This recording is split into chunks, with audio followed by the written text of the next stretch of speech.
I think we'll crank up today's video by getting back to the speaker I bought from that fella in Mexico. This is the one he sent me. It works pretty good. You saw it in the last video, but it has no surround pad. I don't know what that thing's called, a surround. I guess is what it's called, like this right here. So there's basically no padding against the inside of the speaker case. It'd be a lot of rattling, I guess.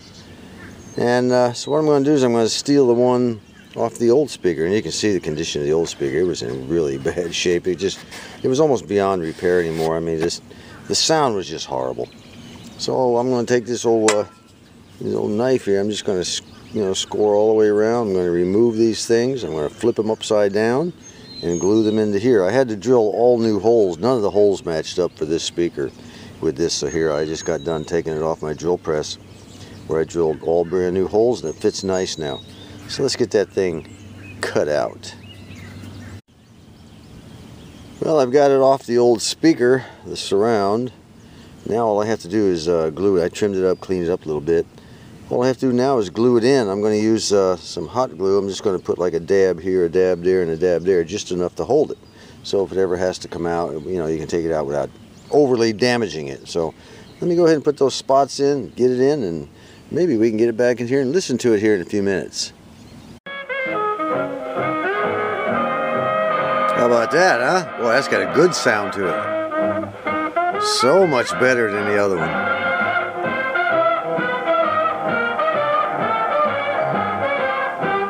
All right.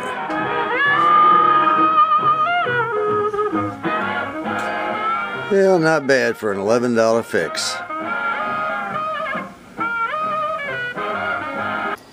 Well, check this out. We're already getting a whole bunch of rapeseed plants coming up. I can't believe it's only been a couple of days. And over here, this is our Napa cabbage. Look at that coming out of there. I think wifey said she planted 2 seeds in there. We'll pick the one that grows the strongest and the fastest, and then get rid of the other one. Look at that. Yeah. That's amazing. Now this stuff over here, this is the one that grows real slow. This is the chives, the Chinese leek flower. And it grows really slow. Nothing's happening there. Probably won't be anything for what, 6 months you said? It takes up to 6 months to grow. Up to 6 months. Can you believe that? Of course, Orientals are noted for their patience. Not me. We are back to this tire that goes on the cart that I pull around behind my lawnmower. And I told you in the last Mish-Mash video, it always was going flat because I get close to the woods when I was, the edge of the woods when I was mowing. And thorns would go in there. I put a tube in it, and it lasted for a while, but it just didn't do the trick. So I found that YouTuber who showed us actually how to do it the right way to keep these things from going flat. Now, one of our good subscribers, David Reid, he hit it right on the head. He knew exactly what needed to be done, and that's what I'm going to do. I have a 5/16 flat blade drill, and I'm going to drill. I've got the tube out of it. Which reminds me, I need to tape up. Where's the hole at here? I need to tape up this valve stem hole. After I put a piece of tape over that valve stem hole, I'm going to drill 3 holes with this. I'm going to drill one there, and one there. Let me get that done.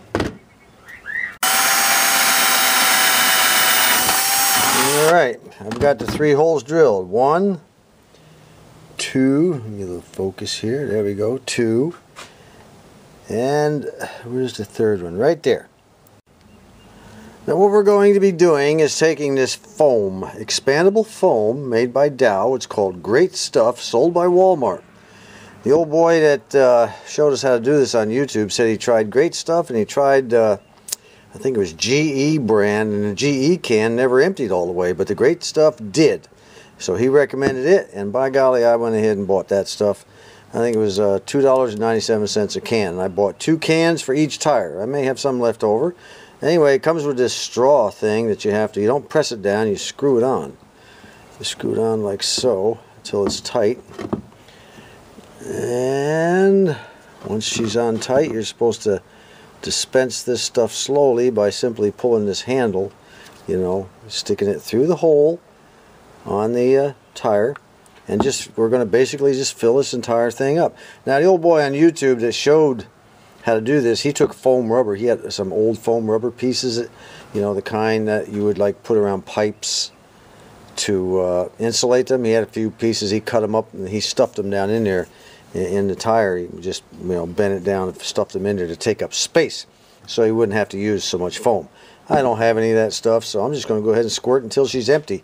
And the deal is, I hope it comes out of, we're going to squirt a whole bunch in. We're going to squirt it this way and then that way and then this way and then that way and keep doing it until we get her full. Then we just let her sit and hopefully she'll be hard enough never to go flat again.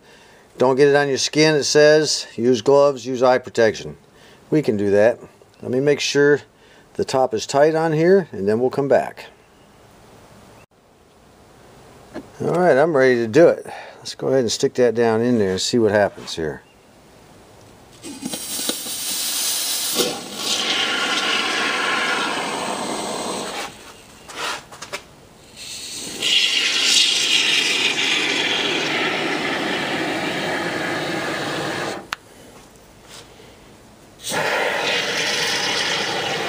Alright, let's go over to this one.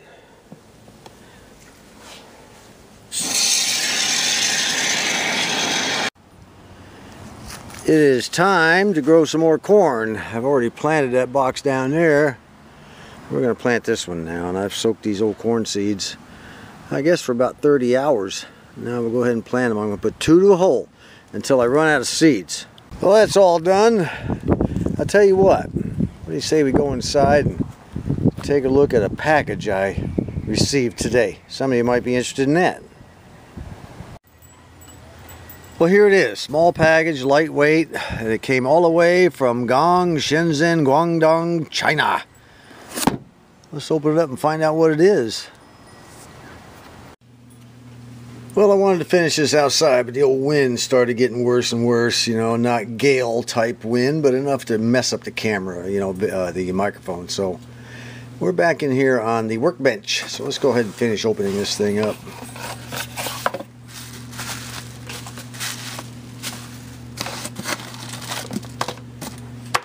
Bunch of wires and things, power wire, probes, alligator clips. Got us a little little CD, and what we have here is a thing called a Fieldtech model FY 3200, but actually the model I ordered had, I think it was 3204, but I guess they're all the same.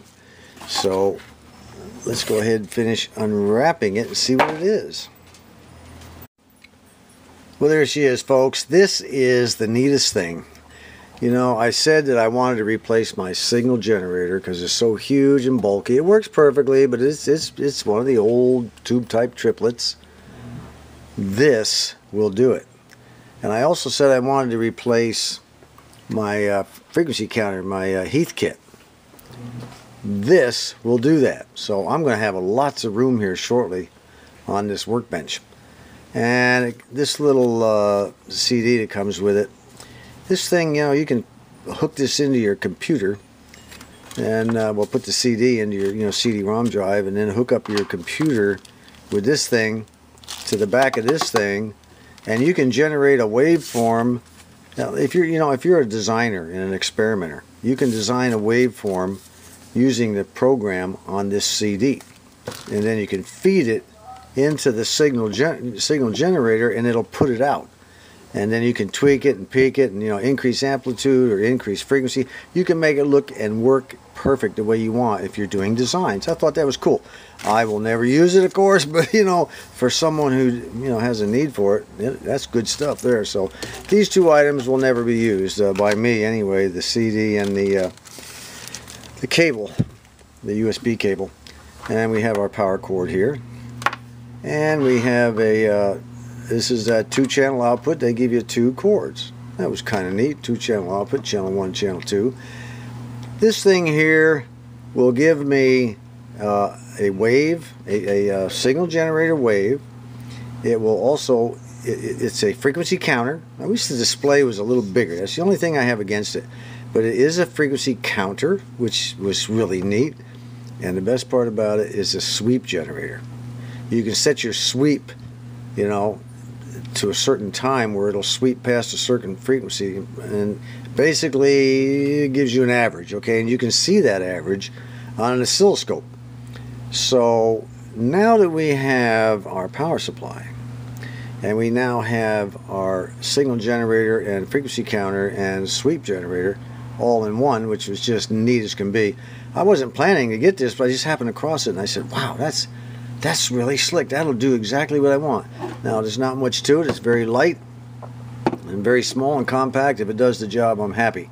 But like I was getting ready to say, if now that we have our power supply and we have our frequency counter, we can now use the thing I built. What is this thing? Lots of room now. Lots and lots of room. I love it. I can actually move stuff around here and have some room. Alright, I'll tell you what. I've got the power supply plugged in, and I've got our little signal generator and frequency counter and sweep generator plugged in. So let's go ahead and let's turn them both on. Let me see. I'll keep these two separated. And I'll tell you what, let's just go ahead and turn this on, see if it lights up. Turn this all around here so we can see something. Come a little closer.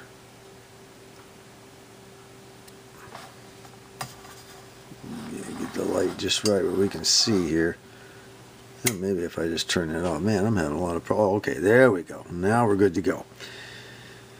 Alright, what we've got here, let me see if I can turn the light back on again. Okay, yeah. What we've got here is, as soon as you turn it on, what I want to do is I want to measure the count. I want to use a frequency counter. So I'm going to press that frequency counter, and it lights up. F for frequency. Right now it's at 0 hertz. Now what we're going to do, let me back up here, is we are going to apply power to this board utilizing our power supply. So let's turn that on. Alright, that's on. I've got all the knobs down. And I am going to connect the power supply red lead to this red lead and the black lead to that black lead. And then I'm going to connect this to the input on my little counter. And it's kind of a light little deal there. You got to practically have 2 hands to get that hooked up. Let me get everything hooked up here. Power supply is hooked up, still sitting on 0 volts and 0 current, voltage being on the right, current on the left. Now I've got this wire hooked to my frequency counter, and I'm going to hook up these leads. I have black here and red over there. I'm going to hook up the black lead to the bottom on this little terminal board right here, which you all recognize. We're using that exact same board. I've taken out the ones in the middle so I don't make any mistakes. I'm going to put this one over here like that. Alright, our frequency counter is hooked up and our power supply is hooked up. Now we've got 2 other leads left. What are those for? Follow the magic fingers. We go up here to the Drake 2B I've been working on. Remember that? Yeah, I haven't forgotten it. I hope you haven't. A whole bunch of crystals here. These are spares. A whole bunch of crystals, and you'll notice that they're labeled.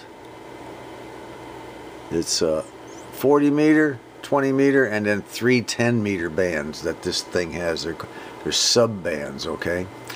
Let's take out the first one.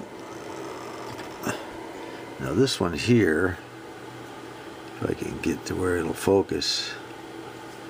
This one is, this crystal is 11,000. Come on, baby, focus in there. It's 11,000. Maybe I don't have enough light on it. I'd like to get you to be able to at least see this. There we go. Okay, she's coming in. 11,000 thousand. So in other words, 11,000 kilocycles, which is 11,000 thousand. Now that equals out to 11 megacycles, okay? 11,000 is 11 megacycles. And what we're going to do is we're going to connect, back up here, we're going to connect this lead, one of these leads. It doesn't matter which one goes where. We're just going to go ahead and connect this to that lead right there. And we're going to connect this one to the other terminal on the crystal right here. Okay? Kind of hard to do all this one-handed. Alright. I think that's got it without touching the metal case. What we have here, folks, is a crystal tester. It's a crystal tester circuit. It's called a G3 PTO. G3 PTO. You Google that and you'll find the schematic for it, and you can make one yourself. You don't have to make it as large as I did. I wanted it just really big so I could lay it flat on the bench and it wouldn't be rocking around, stuff like that. I wanted it to be able to be flat down. Plus, I'm planning on putting that in a box later on. It was recommended, but to me, I received an email from Dave. He always signs his comments Wiggy. And he said, John, you know, I noticed you wanted to test your crystals in your Drake 2B. Well, there's a YouTube video out there, and he said go there and watch that, and you can and just look up G3 PTO, and you'll find the YouTube video. And there's a schematic link at the bottom where you can get the schematic, and you can go ahead and build this thing, and then you can you know, test the crystal. Now, what's going on here? What do I mean by testing the crystal?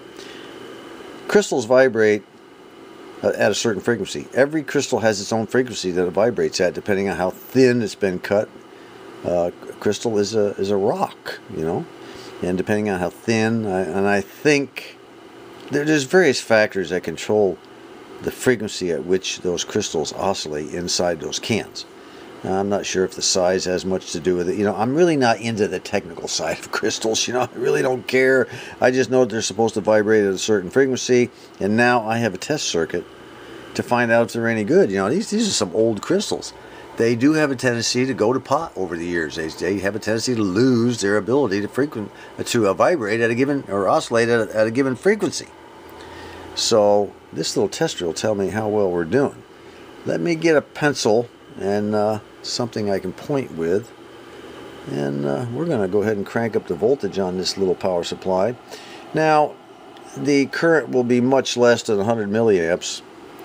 This thing will not register anything less than 100 milliamps, okay? It has to be 100 milliamps or higher in order for the current to show. So we're going to probably adjust it up just a little bit to get the light to go green, and then a little bit on the voltage. When we get up around 2-3 volts, we should be getting a reading of the frequency on a frequency counter. So let me get my pencil. Now what I'm going to do is use the fine knob only to apply voltage to the crystal, and then I'm going to watch the frequency display on the frequency counter. Remember, we're looking for 11 megacycles. So let's go ahead and take it up here. I'm going to go ahead and zoom in on here. I'm just going to use the fine control. We're going to take it up. You watch that top line right there. That one right there. Look for F. That means frequency equals how many hertz, okay? We're looking for 11 megahertz. We're up to 1 volt. 1.4. Remember, I'm using the fine voltage control here, not the coarse. I'm up to 1. It'll kick into operation here in a few minutes, as soon as we hit, or a few seconds, as soon as we hit the right voltage. We're up to 1.7 volts. 1.8. Oop, there we go. She's starting to kick in right now. There's 2. We're at 2 volts. Let's go a little bit higher. 2.1 volts. There we are.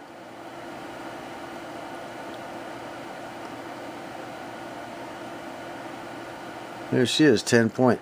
Let me bring the current up a little bit. Let's see what that does for us, if anything.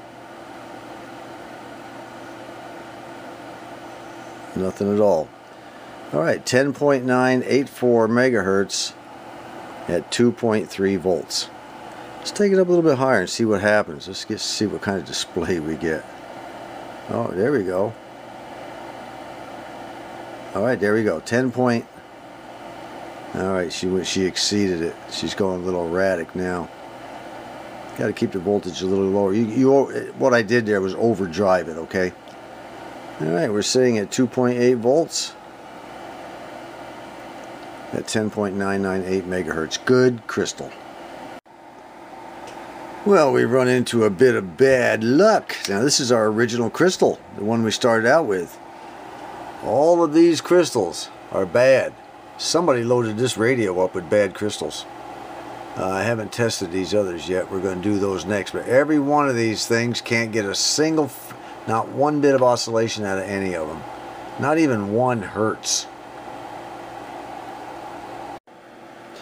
Well, we got lucky. We found one more good crystal. It's a 14 megahertz, and as you can see, it's reading 13.997.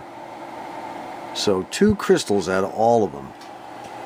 This one, this one, this one, this one, this one, and this one are all dead. Dead as a doornail. Here's one of the dead crystals. I put it back on just to show you. It's a 24.5, and you can see it's reading 0 hertz. And over here we're at 3.4 volts.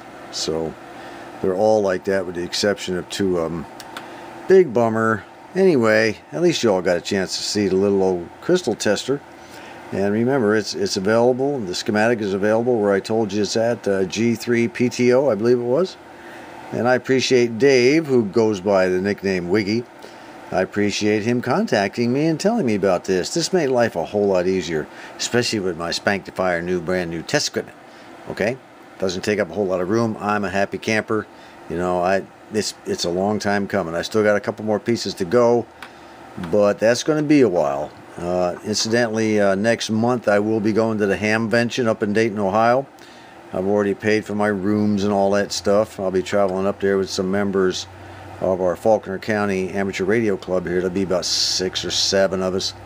And we're going to go up, and I'm just going to, you know, my big thrill is going to be wandering around the flea market area.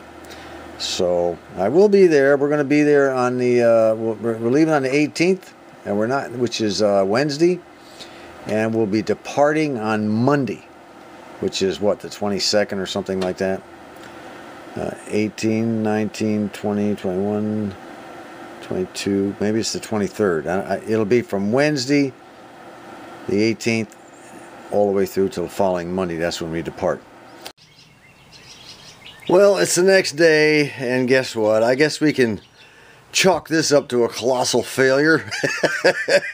Don't you just love it when experiments go good and then when they go bad? You know, it's kind of cool, actually. I mean, what can you do about it? You know, the thing you can do is kind of chuckle and laugh. It's the funniest looking thing I think I've ever seen.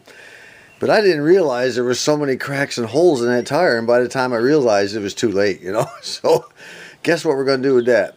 Yeah, we're going to chunk the whole thing. There's no way I can get that tire off, and that thing is really glued on here. This stuff is like, this is almost like epoxy.